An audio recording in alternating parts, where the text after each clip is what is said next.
Hey, welcome to Terraform Zero To Hero. I'm your instructor, Evan Gertis. Today we're going to learn about reading, generating, and modifying configuration.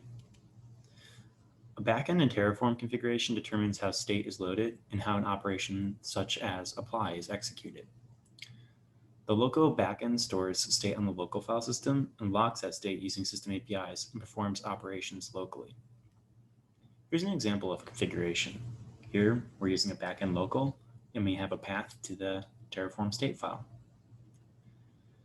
This is what it looks like for a data source configuration. So we have the config attribute, and we specify a path to the Terraform state file. So we'll touch on state locking. This is an issue that can happen if you run an apply and someone else is running an apply, and then somehow those two applies get mixed up. So it happens automatically on operations that could write state, so things that can change the state. There's a force unlock command to manually unlock the state if unlocking failed. So the thing that you have to be careful about here is when you unlock the state while someone else is holding it, you could cause multiple writers, which might cause issues in your provisioning of infrastructure. So there's two types of backends. There's a standard state management functionality covered in state and storage locking, and then enhanced everything in standard plus remote operations. So here's how you store state remotely. You specify the backend type remote, and we have a configuration block here, which says that the organization we're using is HashiCorp and the workspaces are listed here, VPC prod. So to store state remotely, you want to generate a token and edit the Terraform RC file and add your credentials. So here's an example of editing that file and putting the credentials. In this case, you would change the text replacing with token with the generated token. Then you run Terraform init and Terraform apply. Backends are configured directly in Terraform files in the Terraform section. In this example, we are configuring the console backend. If you manage any sensitive data with Terraform, like database passwords, user passwords, or private keys, you want to treat the state file as sensitive data. This is definitely a question that shows up in the certification process. They kind of go heavy on making sure that you know that you're not supposed to store sensitive data in state. To accomplish that, we can use Vault. So the Vault provider allows Terraform to read from the HashiCorp Vault, and it helps you avoid placing secrets in your Terraform config or state file wherever possible. And if placed there, you take steps to reduce and manage your risk. Now we'll talk about complex types. So a complex type is a type that groups multiple values into a single value. There are two categories of complex types: collection types and structural types. A structural type allows multiple values of several distinct types to be grouped together as a single value. There are two kinds in Terraform. There's the object and there's a tuple.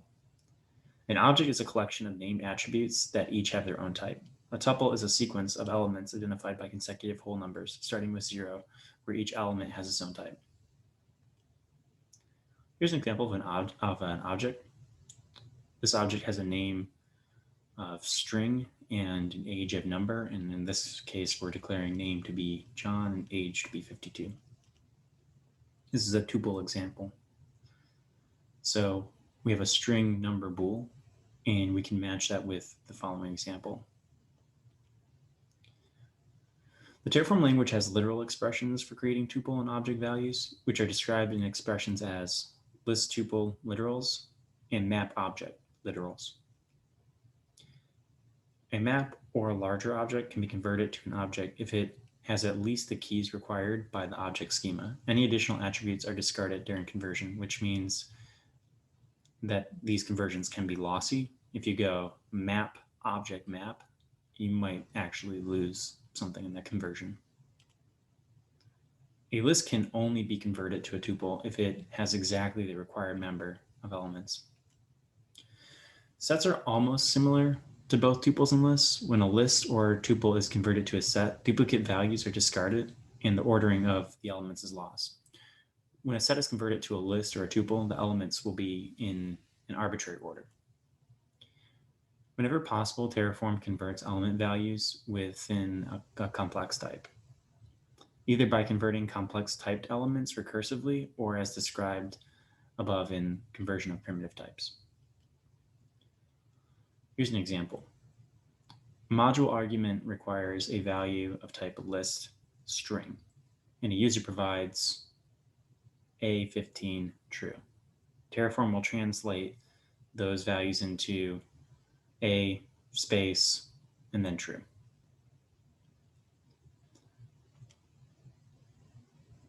So now we're going to talk about resources. Definitely the most important element in the Terraform language. A resource block declares a resource of a given type. Okay, so in this case, we have an AWS instance with a local name web, and we're specifying the attributes of the AMI, the Amazon machine image, and the instance type. So there can be lots of different features. Really just go into the documentation on the registry for whatever the infrastructure provider is, and looking up the attributes that are set there, the outputs, and all the information about that is usually my go-to whenever I'm working with resources. The resource type and the name together serve as an identifier for a given resource, and so they have to be unique within a module. So in here, I can't have like an AWS instance web and then another AWS instance web and then another AWS instance web. They have to be different names. And of course, each resource type is implemented by a provider. So expressions within a Terraform module can access information about resources in the same module. The styling is you use the resource type, the name, and the attribute. So if I wanted to use this as an example, I would do AWS instance.web.ami to gain access to the AMI value. Many providers also include data sources, which are a special type of resource used for only looking up information. So data sources are read-only objects. The Terraform CLI defines the following meta arguments, which can be used with any resource type to change the behavior of resources. We can use depends on for specifying hidden dependencies. We can use the count for creating multiple resource instances according to a count. We can use for each to loop over instances according to a map or set of strings. We could specify a specific provider for selecting a non-default provider configuration. Perhaps working in different regions and we want to specify US East 1 and US East 2 and US East 3 for all different types of resources. And then we have lifecycle. So lifecycle can be used for ensuring that the resource is always deleted whenever we run an apply, or that the resource is never deleted when we run an apply. And then we have provisioner and connection for taking extra actions after resource creation. Here's an example of depends on. So here we have an AWS instance, and then we have the depends on. So this depends on this policy. This instance will be created after this policy has been created. So we use the depends on meta argument to handle the hidden resource dependencies that Terraform can't automatically infer. Depends on must be a list of references to other resources in the same module. Here's an example for count. So here we're specifying count is 4, and it can be used to manage a fixed pool of resources, and it creates that many instances of the resources. It's going to create 4 similar EC2 instances here. Here's an example of for each. So the for each meta argument accepts a map or a set of strings and creates an instance for each item in that map or set. So here we're creating a user Todd, James, Alice, and Dottie all in one fell swoop with the for each. So when do you use for each instead of count? If your resource instances are almost identical, count is appropriate. If some arguments need distinct values that can't be directly derived from an integer, it's safer to use for each. And then we have the each object. So each.key is the map key corresponding to the instance. Each.value is the map value corresponding to the instance. You can use the toSet function to explicitly convert a set of strings to a set.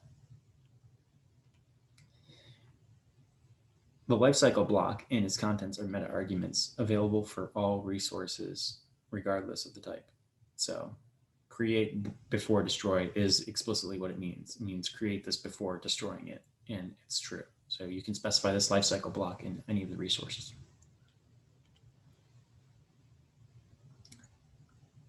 So here are some of the lifecycle customizations. So create before destroy. Terraform will destroy the existing object and create a replacement object with the new configured arguments. Prevent destroy, when set to true, will cause Terraform to reject with an error any plan that would destroy the infrastructure associated with the resource. Ignore changes. By default, Terraform defers any difference in the current settings of a real infrastructure object and plans to update the remote object to match configurations. So here's an example. Local only resource types exist for generating private keys, issuing self-signed TLS certificates, and even generating random IDs. If you're only using a local resource, a local only resource type, you want to use that to generate a private key or issuing self-signed TLS certificates or even generating random IDs.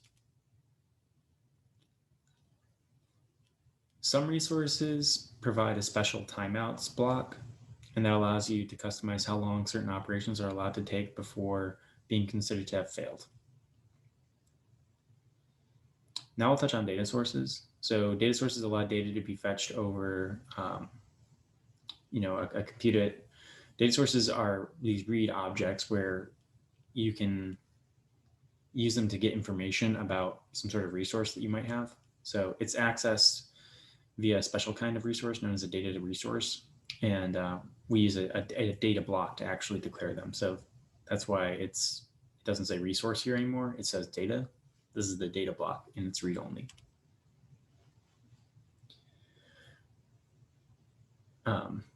So again, yeah, this is just kind of a repeat. Data block requests that Terraform read from a given data source and export the result under a local name example. So we're reading from this data source, AWS AMI, and its name is example. And then these are the constraints that we have for the data source.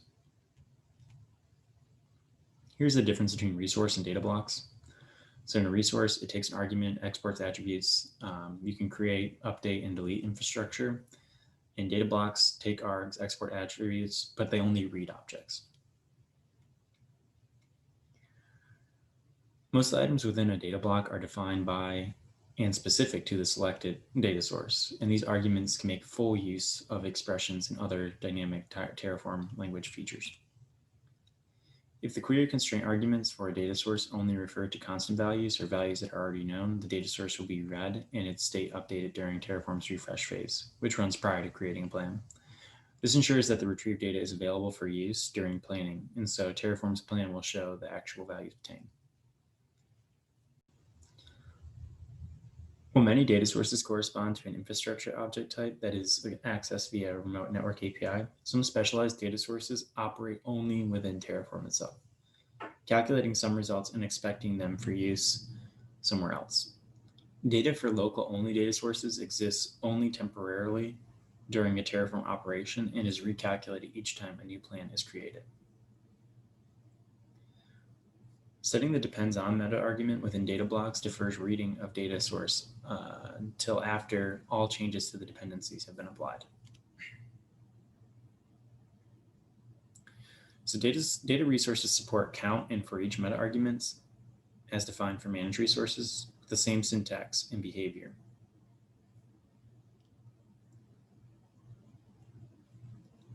Each data instance will export one or more attributes, which can be used in other resources as reference expressions of the form your type, name, and your attribute. So in this case, AWS instance, web, AMI, AWS instance, web, instance type.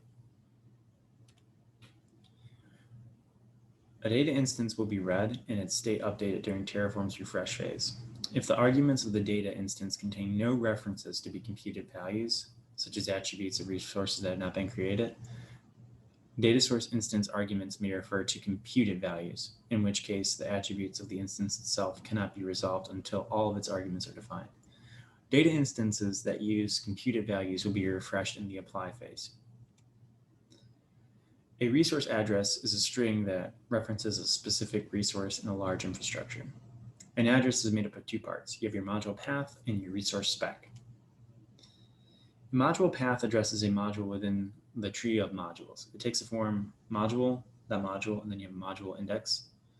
And in this case, a module is a keyword indicating a child module. Module name is a user-defined name of the module. Module index is an index into a module with multiple instances surrounded by square brackets. Given a Terraform config that includes a resource of AWS instance web, an account equal to 4, we can access a resource through the address like AWS instance web 3 that refers only to the last instance in the config. Remember that these start at 0. An address like AWS instance.web refers to all 4 web instances. Terraform makes several kinds of name values available. Each of these names is an expression that references the associated value. You can use them as standalone expressions or combine them with other expressions to compute new values. The following name values are available. You can have your resource type and then your name, and that's an object representing a managed resource of given type and name. And the attributes of the resource can be accessed using dot or square bracket notation. If you want to access a variable, it's var.name, and the value, that's the value of the input variable that's given that name. And then if you want to access a local variable, you can do local.name. If you want to access outputs from a module, you do module.module_name.output name.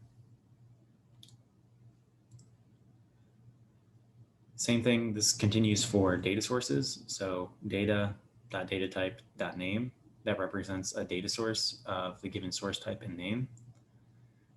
There are a couple other ones here. So path.module is the file system path of the module where the expression is placed. Path.root is the file system path of the root module of configuration. Path.cwd is the file system path of the current working directory. And then terraform.workspace is the name of the currently selected workspace.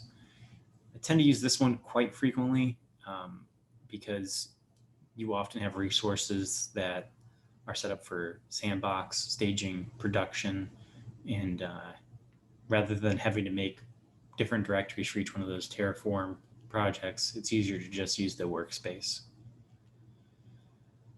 So for local name values, these are not input variables. They're just arbitrary names that represent a value. So here are some common examples. Count.index and resources that are the count meta argument. Each.key, each.value, and resources that use the for each meta argument. Self and provisioner and connection blocks. The most common reference type is a reference to an attribute of a resource which has been declared either with a resource or data block. So here's an example. We have an AWS instance example, and then we have AMI, instance type, block device, block device. So the AMI argument in the configuration can be used elsewhere with the reference expression AWS instance example.id. You might run into an issue with values not yet known. To allow expressions to still be evaluating during the plan phase, Terraform uses special unknown value placeholders for these results. So here are some situations where unknown values have significant effect. The count meta argument for resources cannot be unknown since it must be evaluated during the plan phase to determine how many instances are to be created. Terraform will attempt to validate that unknown values are suitable types where possible, but incorrect use of such values may not be detected until the apply phase, causing the apply to fail. A for expression creates a complex type value by transforming another complex type value. Here's an example. For s in var.list, apply the upper method. This for expression iterates over each element of var.list, it's a typo, and then evaluates the expression upper s with s to set the respective element. Here's another example. We can use these braces and the result is an object. It's just the same thing. And the notation is just a little bit different Here we have to specify S with an arrow. A fat arrow is what they call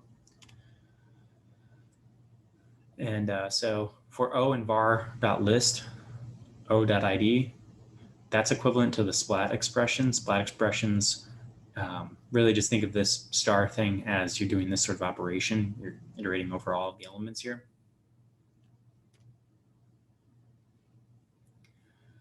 You can dynamically construct repeatable nested blocks, like setting a special dynamic block type, which is supported inside resource or data or provider provisioner blocks. Here we're using this dynamic setting. So for each var.settings, here we're going to use the value for each one of those settings.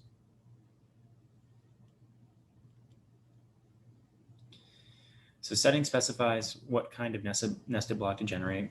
For each provides the complex value to iterate over. So here's the complex value that we want to iterate over. An iterator argument sets the name of a temporary variable that represents the current element of the complex value. The content block defines the body of each generated block.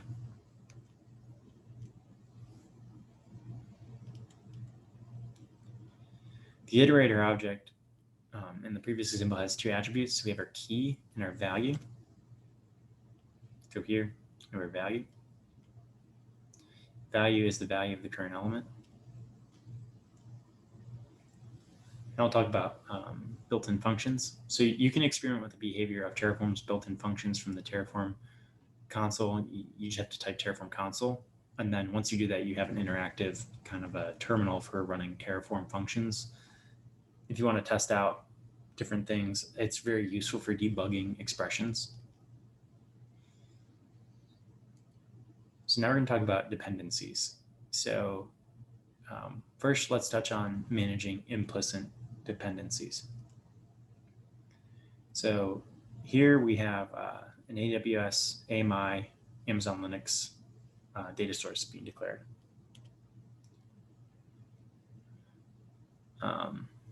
Now we're using that data, AWS, AMI, Linux data source here. We're using it here, and we're using it here for the AWS EIP, Elastic IP. So the resource type AWS EIP is allocated and associates itself to an Elastic IP to an EC2 instance. Since the instance must exist before the Elastic IP can be created and attached, Terraform must ensure that the AWS instance.example A is created before it creates the AWS EIP.IP. Meanwhile, AWS instance.example B can be created in parallel to other resources.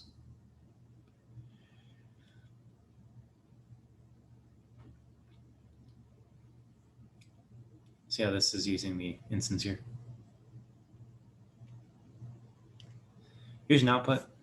So you can see it's going through AWS. It's trying to create example A. It's trying to create example B.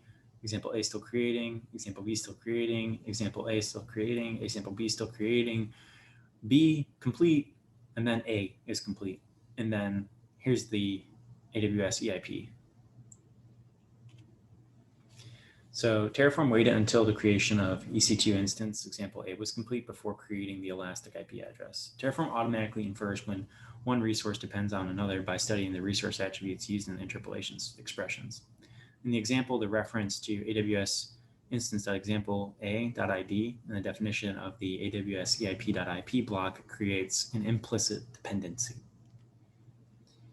So the depends on argument is accepted by any resource or any module block, and it accepts a list of resources to create explicit dependencies for. So this is different from implicit dependencies. Here we're messing with Terraform's dependency reading and saying, you know, this thing actually depends on these other things, because it can happen where things do get stuck in a loop when you're trying to create resources.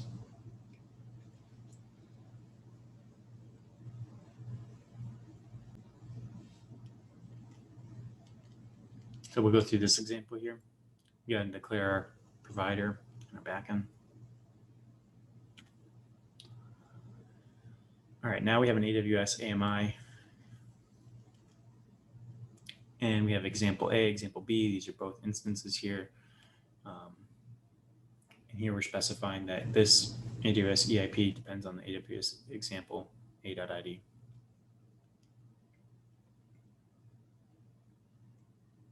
So both implicit and explicit dependencies affect the order in which resources are destroyed and created. So if you think about this one, if we had placed the depends on argument in example B, and we said example B depends on the creation of example A, we would have seen a different list of creations here. That would mean that example B would have to be created before example A. So we can use that to manage the dependency. That's going to be it for this lesson. Thank you for watching. Keep on learning Terraform.